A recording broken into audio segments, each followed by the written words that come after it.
So I've been saving for a minute, and it's finally time to craft a whole bunch of relics.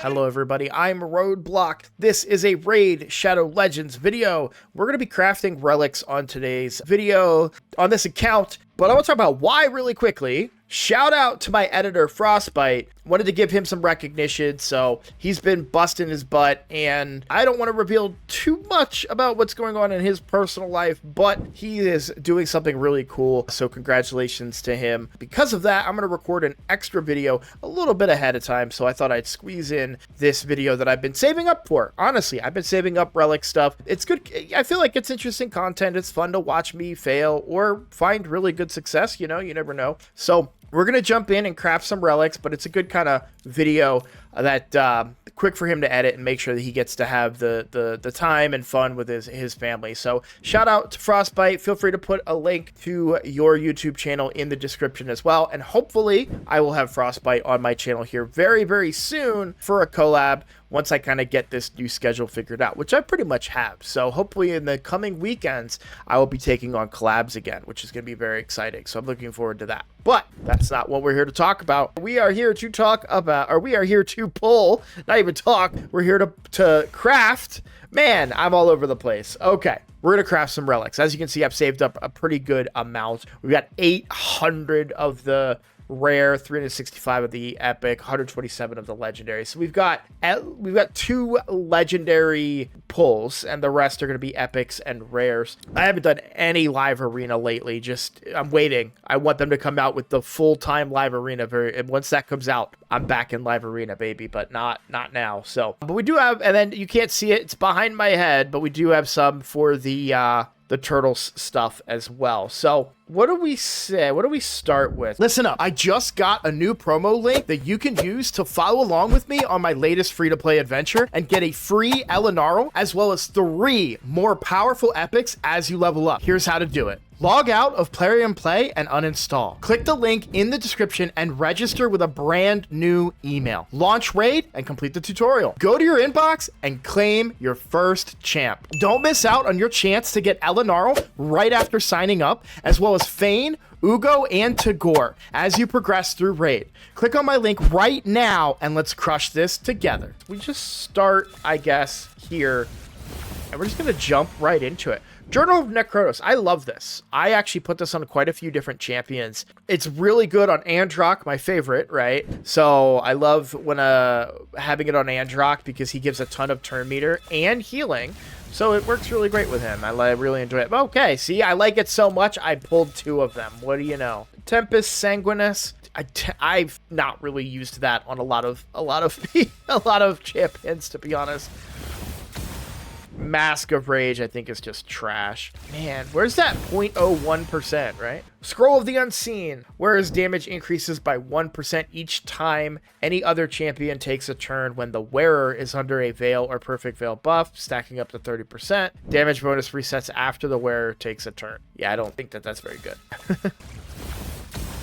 Ooh, Erethi Coronet, I think, is actually pretty decent. It's been overshadowed by the recent one from, is it Faction Wars, I think it is? Arachnid one. But I do think this is pretty good for specific champions that do a lot of damage by placing debuffs. Increasing their raw damage output just by another 30% is going to be very impactful. Could be really good on like a ninja, could be really good on Kale in the early game, stuff like that. Yeah, I like that a lot. Cool. Okay, another journal. Man, the game loves giving me the journal, doesn't it?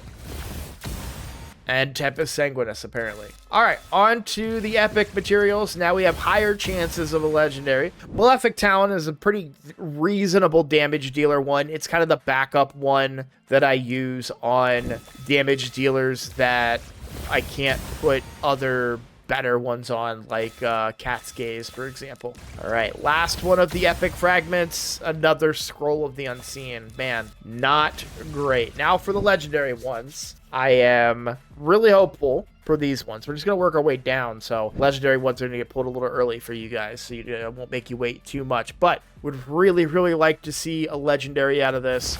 I don't have a lot of legendaries. Hand of Uncreation. Okay. Reduces the chance of applying debuffs, stealing, or removing buffs, stealing turn meter, or increasing a skill's cooldown against the wearer by 10%. And obviously that would upgrade it. I don't know how I feel about that. I'm a little curious about that one. It's cool that I got a legendary. I don't particularly think it's that great. Where it reflects 5% of damage absorbed by block damage or unkillable buffs back to the attacker. I feel like there's some niche areas that could be used, but not super excited. I'm glad I got an epic out of that, though. Rod of Blasphemy, not great. All right, here we go.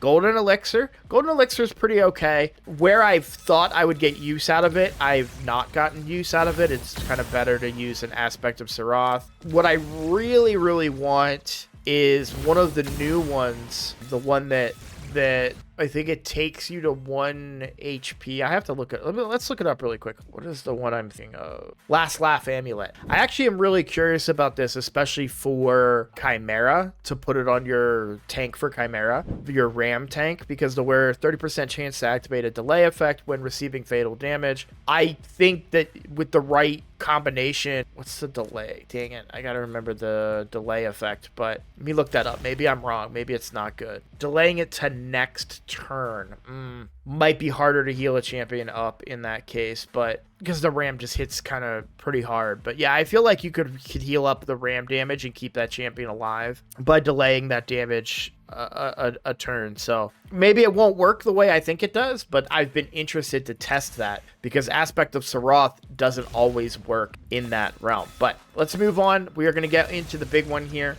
Come on, legendary. That's so disappointing. We don't get enough of those rewards for this to be a thing. Dragonstone, it's okay. Not one that I'm super excited about. I can't get any more Chaos Awakes, can I? All right, we're just going to do this then. This is really stupid, I think, but we got to get rid of the materials and we get a rare, so. Another Golden Elixir. Oh, you can mix and match. Okay. I guess it makes sense to do it with regular Chimera stuff to get rid of those materials, so we'll do that another time. Ooh, this is new, I think. Jaws of Hatred, when attacked, whereas a 10% chance of increasing their defense by 10% until the end of their turn occurs once per skill with no cap, as far as I can tell. That seems pretty interesting for a go second defense-based nuker. Yeah, I mean, because I'm sure the chance boosts up pretty high, too, so I don't know. It seems interesting. That's the problem, is that the relics, they always just seem interesting, but not like, oh yeah, that's so good. Epic? Man. Wow. Well, this could have gone better. The more and more I do relic stuff, the more and more I just get frustrated with it. Because if you don't get the mythical stuff, it just doesn't really matter these days. So, yeah, not a huge fan of that one. But we did get a legendary, so let me take a look really quickly at that legendary and see if there's anything. Hand of Uncreation, effect chance goes up by 2, so 12, 14, 16, 18, 20% chance. Reduces the chance by 20%. I mean, I guess, yeah, I don't know. Let me know, guys. Let me know if you guys have seen anything from the Hand of Uncreation, if it's worked well for you, if you found success in it. I would love to hear from you guys because I don't know anything about it. So, yeah, we'll call that a video. Thank you so much for watching. If you are new here, please consider subscribing, and I look forward to seeing all of you in the next video. Take care.